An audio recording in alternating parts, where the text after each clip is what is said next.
Can you imagine if I used the F-bomb? You know what it would be? I tell people, it would be the electric chair. There's the childish nicknames.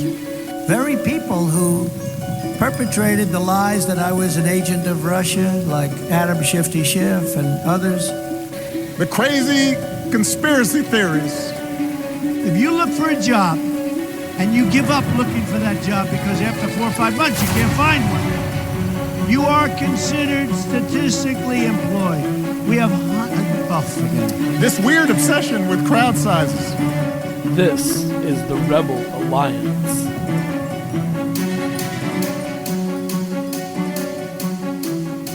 On November 5th, 2024, an act of war was executed against the United States of America. On the day of our presidential election, dozens of bomb threats in Democratic counties of battleground states disrupted the voting process and forced people to evacuate polling places. Those same polling places stayed open late to make up for lost time, but it's unlikely that many of the people forced to evacuate would return to cast their vote.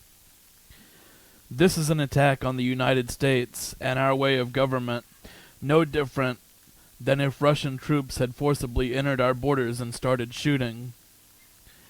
I want to know what Attorney General Merrick Garland is going to do about it. I want to know what Secretary of Defense Lloyd Austin is going to do about it. I want to know what President Biden is going to do about it. It will always be unknown whether or not this attack on American democracy impacted the outcome of the presidential election, but that is no excuse for the men who are still supposed to be leading the country until the 20th of January, becoming puppets of Vladimir Putin, the same way that Donald Trump is a puppet of Vladimir Putin. President Biden must take action, must acknowledge the Russian attack, or he must resign. If President Biden is not going to respond to an attack on our nation, then he must not serve even the last 2 months of his presidency before the inauguration of lame duck President Donald Trump. If President Biden were to resign, there would be an amusing consequence you may not have yet thought about.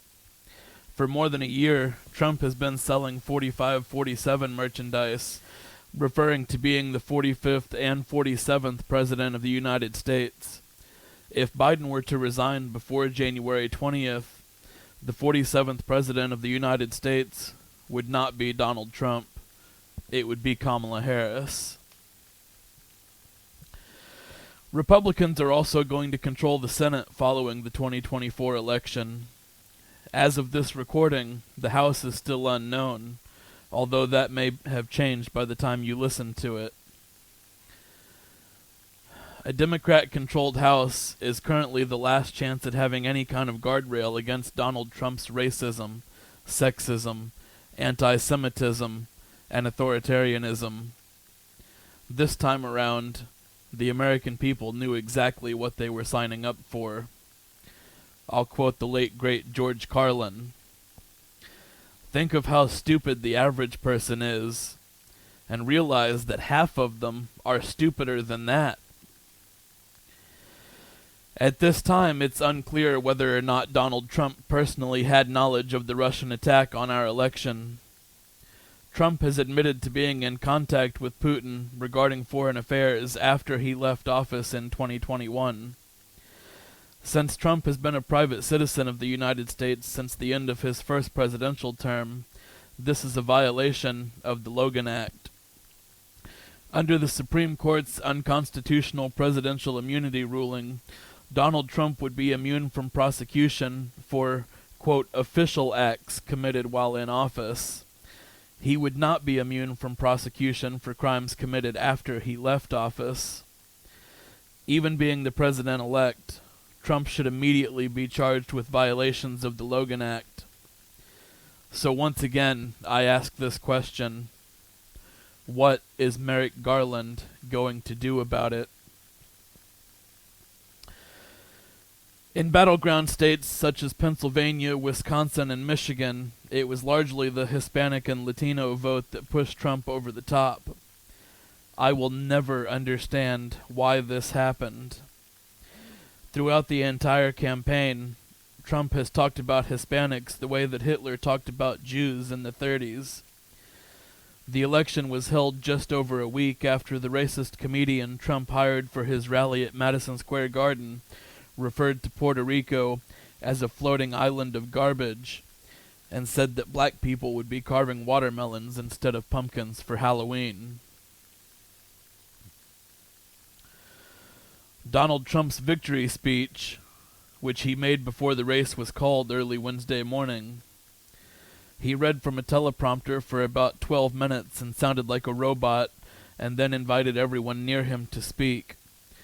The speech was unusual for Trump in that it lacked the racist rhetoric, threats to anyone who disagreed with him, and nonsensical rambling that we have come to expect from Trump speeches.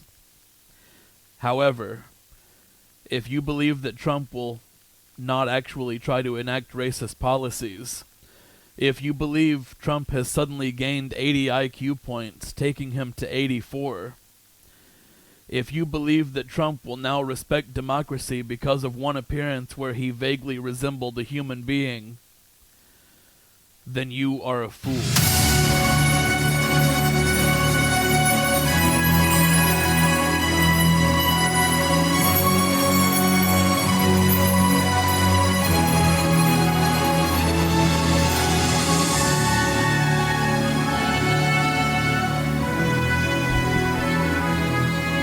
Lost a battle, but we won't stop fighting for democracy.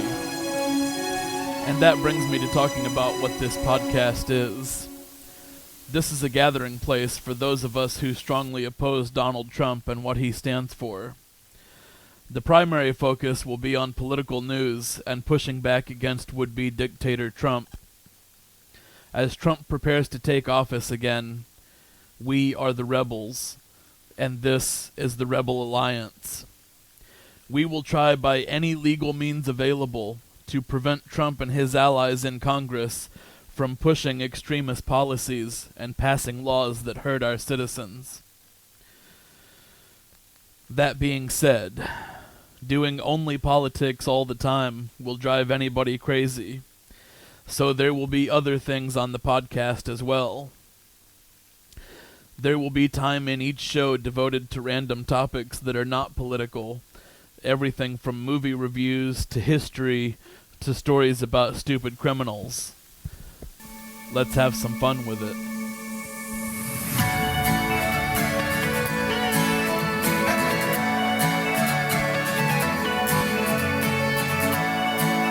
Still to come on Rebel Alliance is This Week in History. First, let's have a look at this week's entertainment.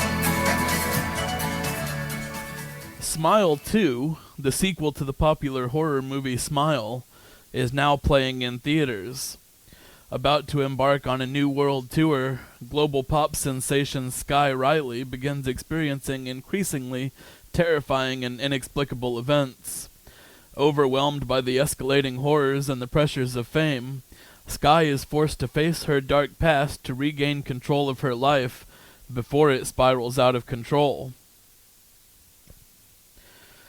Opening on November 15th is one of the big Christmas movies of this season, Red One, starring Dwayne Johnson and Chris Evans. After Santa Claus, codename Red One, is kidnapped, the North Pole's head of security must team up with the world's most infamous bounty hunter in a globe-trotting, action-packed mission to save Christmas. In books, Christmas at Hogwarts is available now. Relive your favorite Christmas excerpts from Harry Potter and the Sorcerer's Stone, featuring beautiful illustrations by Z.E. Gao. Also available now is a Christmas romance called How My Neighbor Stole Christmas. Two neighbors enter a Christmas decorating contest in their town, but they must pretend to be in a relationship for either of them to have a shot at winning. What will be the fate of their fake relationship? Find out in How My Neighbor Stole Christmas by Megan Quinn. In music, Linkin Park is releasing their latest album, From Zero, on November 15th. It's their first new album since 2017's One More Light, and their first album to feature new co-lead singer Emily Anderson.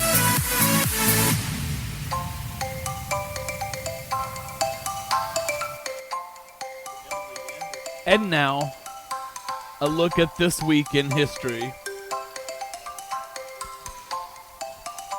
On November 11th, 1918, World War I, known at the time as the Great War, came to a close when an armistice agreement was reached. November 11th was celebrated after that as Armistice Day. After world peace didn't last, the United States continued to celebrate November 11th as Veterans Day. On November 13, 1974, Ronald DeFeo Jr. shot and killed his entire family in the Long Island town of Amityville. He claimed that voices from the house made him do it, but DeFeo was reportedly a known LSD and heroin user. When the case went to trial the following year, DeFeo's lawyer argued for an insanity defense, but DeFeo was convicted of all 6 murders. The incident would inspire a horror novel and a whole series of horror movies. On November 14th, 1969, Apollo 12 launched from Cape Canaveral, Florida. Apollo 12 was the second manned mission to the surface of the moon. 5 days later, on November 19th, Charles Conrad Jr. and Alan Bean became the 3rd and 4th humans to walk on the surface of the moon. Apollo 12 returned safely to Earth on November 24th. On November 15th, 1956, Elvis Presley made his big screen debut in the film Love Me Tender. The film, originally titled The Reno Brothers, was renamed after the popular song that Elvis would sing in the film. Elvis would go on to star in a total of 33 movies. On November 15th, 2001, Microsoft made its debut in the market of gaming consoles when it launched the original Xbox. Microsoft CEO Bill Gates wanted to get into home game consoles because he believed they would soon be in direct competition with computers. Also, no American video game company had challenged Japanese companies Sony and Nintendo since Atari had stopped selling its Jaguar in 1996. Microsoft is said to have lost $4 billion on the original Xbox, but subsequent releases have sold in excess of 100 million units. And that's This Week in History on Rebel Alliance.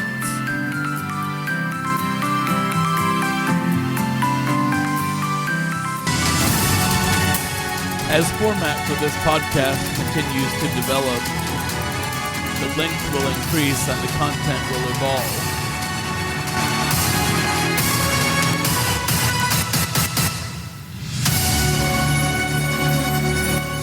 But for now,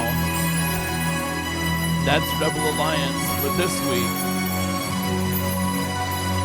reminding you to never back down.